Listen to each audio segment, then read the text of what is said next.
Today I'm going to be giving you guys a tour of all of the gear that I use to make videos like these.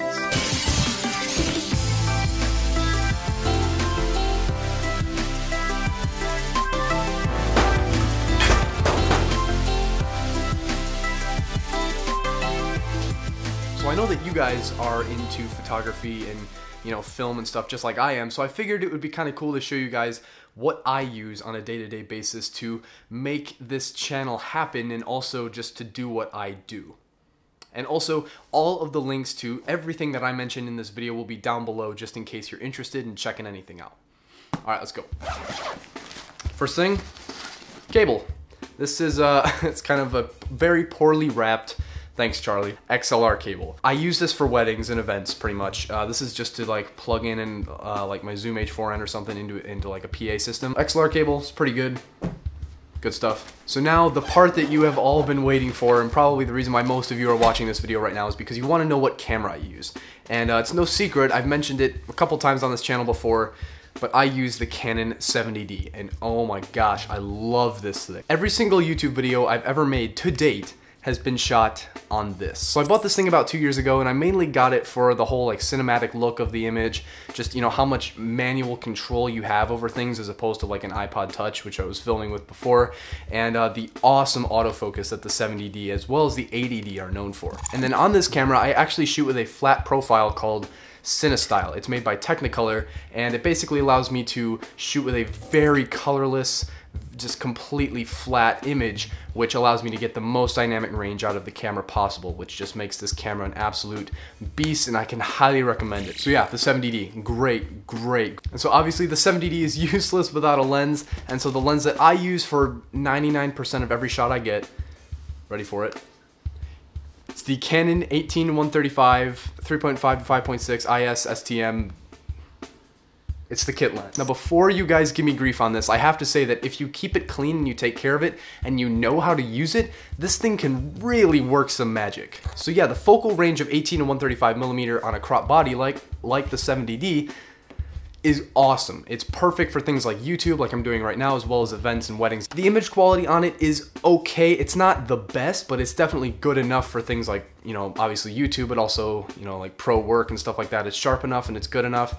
And the main thing about this that I love is that the autofocus is super fast and wicked silent.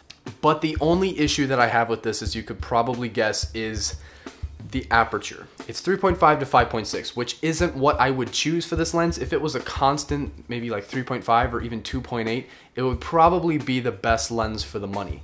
But it is 3.5 to 5.6, so it does stop down when you zoom it in, which isn't great, especially for, you know, situations like this where it's kind of dark in here. Other than that, this lens is awesome, and for the money, it's probably one of the best. Then my second and final lens that I use that I really don't use enough is the Canon 50mm 1.8 Nifty 50. This thing is awesome. I really wish I could use it more. It's really tight, but it's crazy sharp. The autofocus is just as good as the other kit lens, and I wish I could use this more. I've used it on a handful of shots on the channel before, but you guys haven't seen too much from this thing, so I also have that in my bag, and it is awesome. And then the last thing I have in my bag that's kind of, I guess, sort of related to cameras is the GoPro Hero 3 Plus Silver Edition. I just haven't really used it much. I do plan on using it for a video coming up in a couple weeks though, so stay tuned for that. But yeah, that's also in my bag. Whew. All right, so moving on to audio. So I would say that you should invest just as much time and effort into getting good audio as you should getting in good visuals.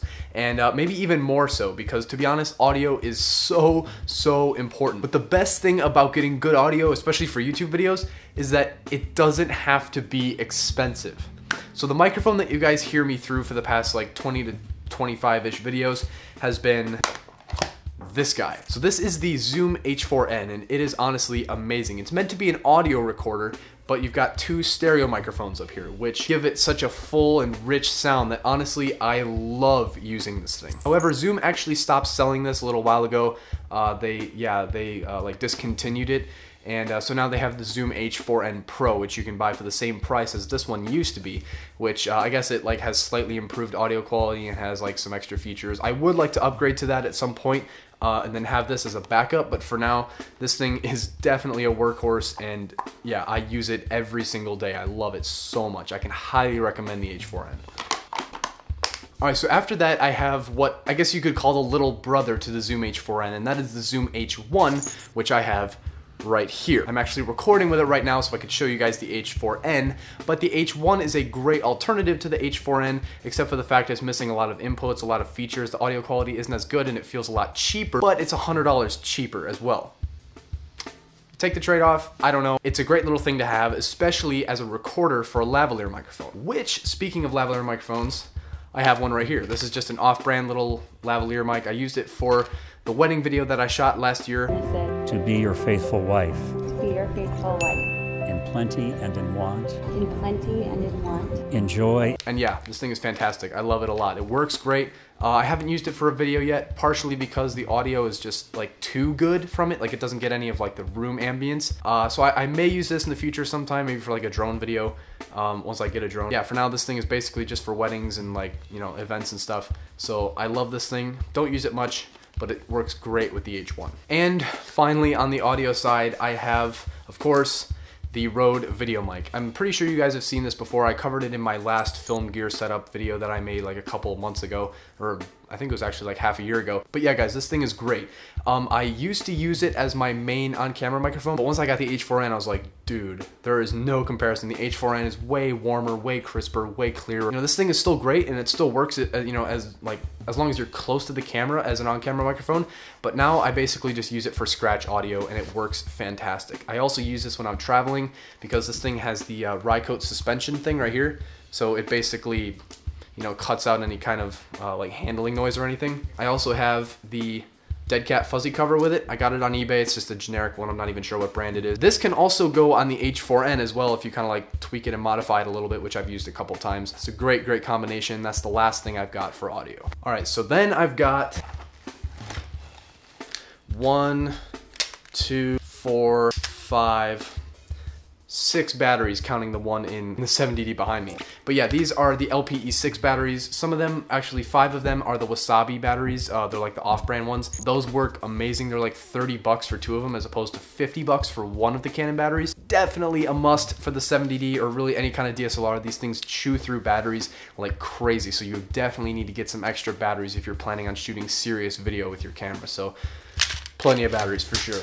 And then of course to go with those, I have 1, 2, 3 chargers, so never ever short on charge. All right, so the next thing I've got is a variable 49mm ND filter that I use actually for the 50mm lens, which allows me to shoot wide open with a, you know, like 1.8 aperture outside and get a really shallow depth of field, maintaining correct exposure. This is actually pretty cheap too. It's from Polaroid. It's maybe like 50 or 60 bucks, but yeah, this thing is awesome. I can highly recommend ND filters. And then I've got a camera strap. This is just the one that comes with the 70D, you know, it says 70D. All right, then the last thing I've got is just like a couple of cleaning tools. This is a lens blower. It's a good way to get dust off the lens without actually touching it. Then we've got a lens pen, and then I've got this solution. You can actually buy all of this as well as a microfiber cloth in a pack on Amazon for like 10 bucks. Again, I'll link everything down below if you want to check it out. But yeah, this stuff is good. It's great for cleaning the lens and it works well, so it's good stuff. And then last couple things I've got in here are a, let's see, this is a 3.5mm headphone jack to XLR, and I've also got the Canon 70D manual just in case something ever comes up. You may be wondering where my SD cards are, and they're actually upstairs because I actually don't have an SD card holder, which is like a sin. But yeah, I have a 64 gig, a 32 gig, which I'm using right now, and a 16 gig SanDisk Ultra card. I can highly recommend the Ultra cards from SanDisk. They're amazing. I film with them all the time, and yeah, they work great for the 70D for all settings. So last but not least, the bag. This is an Amazon Basics bag I bought last year. It's just a very standard camera bag, cost me like 30 bucks. This thing is great. It's obviously very basic, so it doesn't really fit much. You know, like all of that gear just barely fits in here. For what it is, it works well. It's cheap, it's good quality, it protects the stuff, which is important, and it's a good bag. So yeah, aside from one tripod and a light stand, which is actually what the Zoom H1 is on right now, that is all I use to record my videos.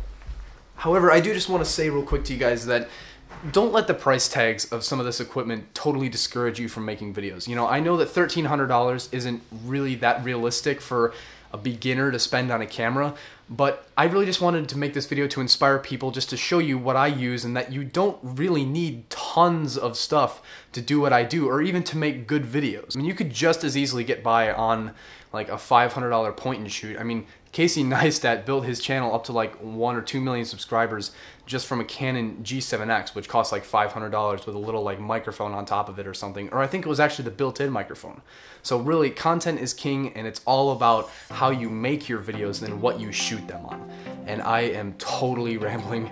I am totally rambling right now. So yeah, that's about it for this video, guys. It was more of kind of just like a sit and chill talk video. I just wanted to kind of talk about cameras and gear for a little bit with you guys. But hopefully, nonetheless, you guys still enjoyed and you still found it helpful and entertaining and useful. Stay inspired, all right? And I'll see you guys on Saturday.